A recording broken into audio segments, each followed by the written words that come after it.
Balı ser deryayı, balı ser çavên min diherike.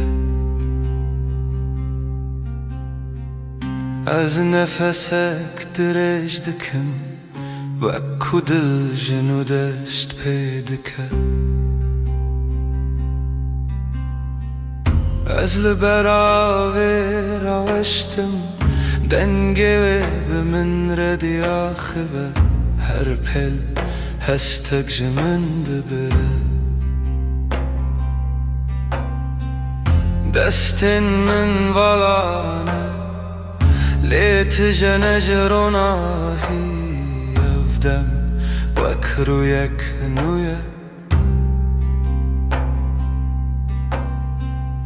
Ez li paşê nanêrim, derya fêr dike ku her tişt dê bi xwe biçe û were. Em li ber deryayê ne şert ne giranî. Tenê ba tenê av, tenê ev dem. Çavê min bi dûr têne girtin, lê dil viren hest. Tenê li avê tên şandin. Ez bi her pêl rehîn dibim, ne her tişt divê were girtin. Kerinan berdan azadî. Heke babil ez bibe, ez natirsim ev derya bi min reye.